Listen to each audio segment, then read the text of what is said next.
What's up, everybody? Welcome back. Today we're diving into a pretty fascinating situation brewing in the Bay Area. We're talking about the San Francisco 49ers and the intriguing possibilities they're exploring in free agency. It's not just rumors anymore. This team has been consistently linked to some serious talent that's still out there on the market.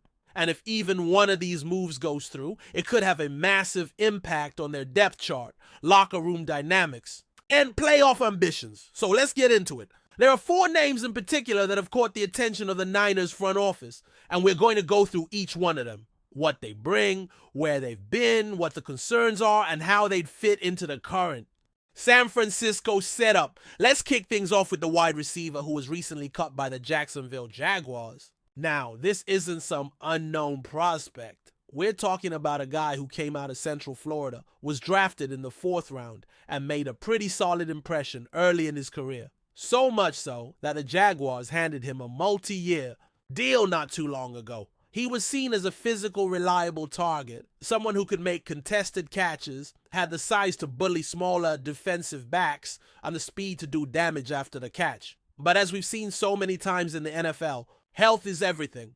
This guy played only 10 games last season due to a knee injury and then failed a physical shortly after June 1st, which led to his release. That's where it gets interesting for San Francisco. The 49ers are in a bit of a strange spot with their wide receiver room. On paper, they've got a bona fide superstar in the WR1 slot, a guy who's made all-pro teams and been a nightmare for defenses year after year. But the reality is that he's coming off a brutal knee injury. Torn ACL, MCL damage, and some structural complications that could keep him on the PUP list when the season starts. There's optimism about his recovery, sure.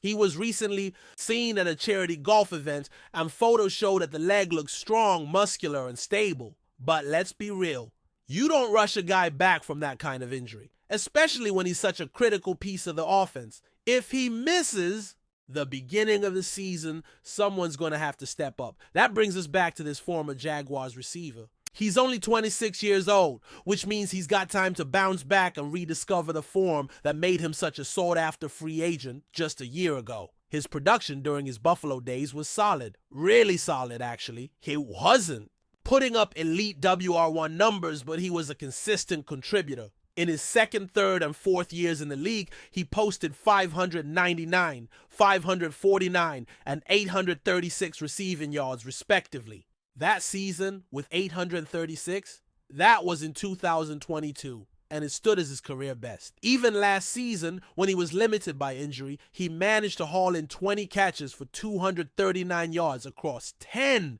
games, 9 of which he started. What stands out with this guy isn't just the raw numbers, though. It's how he gets his yards. His yards per catch average has always been impressive, and he's a legitimate red zone threat. He's 6'2", 225 pounds, and runs a 4.540. That's a tough combination to defend, especially when he uses his frame to box out defenders and create separation. And let's not forget what he did in the playoffs back in 2021.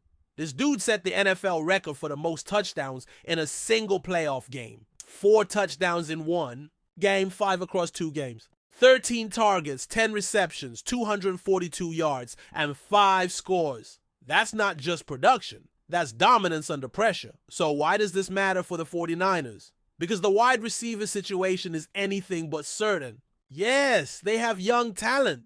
They've got a rookie who flashed serious upside in his debut season, even though he dealt with his own issues. They've got another young guy who's built like a tank and is an excellent blocker, a trait that's definitely appreciated by Kyle Shanahan. They also used a 4th round pick last year on a developmental player, and they brought in another rookie this year who ran a blazing 43-yard dash. There's depth, no doubt, but what they don't have, at least right now, is a proven 2nd or 3rd option ready to step up as the primary target if the all-pro wideout can't start week 1. This recently released free agent could be a bridge. He wouldn't be the number 1 guy, that's clear, but as a WR2 or WR3, he could thrive in Shanahan's system, especially if he's healthy. The question is whether the Niners are willing to bet on his knee and whether he's ready to put the injury behind him and return to form. Based on his age, physical tools, and past performance, it's not a crazy gamble. If anything, it might be exactly the kind of calculated risk a team like San Francisco needs to make as they reload for another Super Bowl push. Now let's shift gears a bit and talk about another name floating around. A cornerback who once played for the Los Angeles Chargers and is widely considered one of the more talented players still left on the board in free agency. This guy was a second-round pick, and he's got that pedigree you look for in a starting caliber defensive back. What I like most about him is that he's a zone coverage specialist, which just so happens to be the bread and butter of the 49ers defensive scheme. Since 2017, San Francisco has run more zone coverage than almost any other team in the league, and it's worked. The results speak for themselves. Top 5 defenses, Pro Bowl level performances, and a scheme that allows DBs to thrive based on intelligence and instincts rather than pure athleticism. That's what makes this cornerback such an intriguing option. He's coming from a football family. His dad was a standout in the league for years, and the bloodlines are obvious when you watch him play. He's got excellent ball skills, sharp instincts, and a knack for reading quarterbacks. In his best years, he's posted double-digit pass deflections and has been a key contributor when healthy. That's the caveat though, health. He only played 4 games last season due to a lingering injury, and that absence clearly impacted both his personal performance and his market value. But that could work in San Francisco's favor. With the draft behind us and most of the big money deals off the table, this corner could be had on a 1-year prove-it deal. And in the Niners system, surrounded by talent and guided by a smart coach and staff, he might just bounce back in a big way. Let's not forget San Francisco lost a couple of corners in free agency, and the depth in that position isn't what it was last year. They've still got some studs, including one guy who's mostly played outside and another who's been trying to lock down the nickel spot. There's talk about shifting one of those guys around depending on matchups, but bringing in a corner who specializes in zone and has experience both inside and outside gives the defense a lot more flexibility. And that's what you need when you're going up against elite offenses every week. The biggest knocks against him have been about tackling and man coverage consistency. But again, those concerns don't loom as large in a scheme like San Francisco's. Here, it's about reading the quarterback, knowing your zone responsibilities, and making plays on the ball. And that's exactly what this guy does best. Now, if we're talking about defense, we can't leave out the edge rusher who was just let go by the Carolina Panthers. This guy's been around, played for Cleveland, Baltimore, and now Carolina. He's a veteran, he's tough, and while he's never quite lived up to the hype as a top-tier pass rusher, he's been a steady producer. Over the last couple of seasons, we're talking about 5.5 sacks and 9.5 sacks in consecutive years. He's got 33 pressures in one season, 44 in another, and his PFF grades have been respectable, above 70 overall, with solid pass rush and run defense marks. He's not a starter anymore, but he doesn't need to be. What he brings is rotational depth, experience, and physicality off the edge. And for a team like San Francisco that loves to rotate its D-line and keep guys fresh, he'd be a perfect fit. They've already invested heavily in that defensive front, but you can never have too many guys who can get after the quarterback. Injuries happen, fatigue sets in, and when the playoffs roll around, having a deep rotation can be the difference between closing out a win or giving up a game-breaking drive. This edge rusher still has juice left in the tank, and in a smaller role where he's not asked to play every down, he could absolutely thrive. He might not rack up double-digit sacks, but if he gives you 5 or 6 and keeps the pressure on opposing QBs, that's money well spent. But before we dive in, don't forget to subscribe to 49ers Zone and hit the like button on this video. Your support helps us keep bringing you the latest updates on the San Francisco 49ers. And don't forget to share your thoughts on the news in the comments below.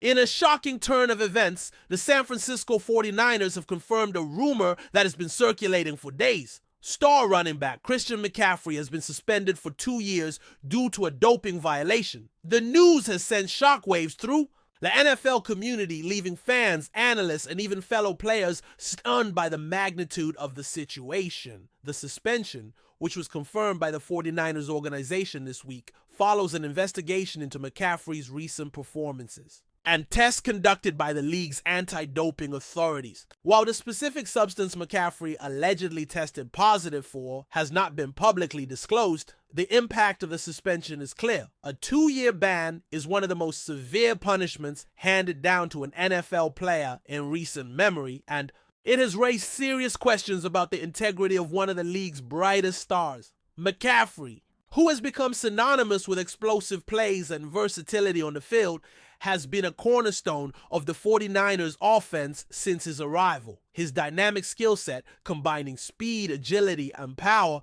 has made him one of the most dangerous running backs in the league. His ability to contribute both as a rusher and a receiver has set him apart, and he has been regarded as one of the top players in the NFL for several seasons. The timing of the suspension is particularly concerning for the 49ers, who are heavily reliant on McCaffrey's presence in the backfield. With the team eyeing another playoff run, losing McCaffrey for such an extended period leaves a massive void in their offensive game plan.